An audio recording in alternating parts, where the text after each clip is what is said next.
கம்பெனியோட rechargeable fan. இதோட எலிமருந்து சீட்டுல 4 மணி நேரம் பேக்கப் அப்படின்னு சொல்லி போட்டிருக்காங்க. ஆனா நம்ம டெஸ்ட் பண்ணி பார்த்தோம். வெறும் 2 1/2 மணி நேரம் பேக்கப் தான் கிடைக்குது. ஆனா இதுல இன்ட்ரஸ்டிங்கான விஷயம் என்னன்னா, மத்த டம்மி ஃபேன் மாதிரி இல்லாம, இதுல நம்ம பட்டன பிரஸ் பண்ணும்போது ஆக்சுவலாவே காத்து வருது. ஸோ உங்க டேபிள்ல வச்சு ஒரு பெர்சனல் ஃபேனா யூஸ் பண்றதுக்கு இது ரியலி வந்து செட் ஆகும். அண்ட் இந்த ஃபேன் வந்து டில்டபிள் டைப்ல குடுத்திருக்காங்க. எந்த பக்கம் வேணாலும் திருப்பி நம்ம யூஸ் பண்ணிக்கலாம். அப்புறம் அடியில ஒரு எல்இடி லைட் ஒண்ணு குடுத்திருக்காங்க. அது லைட் கிடையாது. லைட் மாதிரி ஃபுல்லா இருட்டா இருக்கிற இடத்துல மட்டும் தான் அந்த லைட் தெரியும். மற்றபடி லேசா நிலா வெளிச்சம் தெரிஞ்சா கூட அந்த லைட் யூஸ்லெஸ். பின்னாடியே 5 வோல்ட் டிசி ரேட்டட் பவர் 8 வாட்ன்னு சொல்லி போட்டிருக்கு. கண்ட்ரி ஆஃப் ஒரிஜின் சைனாவா? அப்போ குஜாஜ் கம்பெனியும் ஸ்டிக்கர் ஒட்டி தான் விக்கிறாங்க போல. சந்தோஷமா? இப்ப நீ ஓனர் இல்லையா?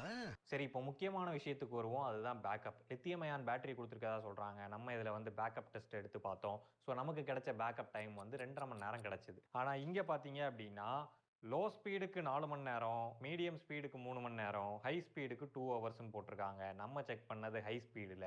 நமக்கு 2 ஹவர்ஸ தாண்டி 2 1/2 மணி நேரமே பேக்கப் கிடைச்சது. அப்ப ஆரம்பத்துல கம்மியா கிடைச்சதுன்னு சொன்னேன் அப்படின்னு சொல்லி நெறைய பேர் கேட்பீங்க. அது உங்கள கொக்கி போட்டு உள்ள இழுத்தேன்.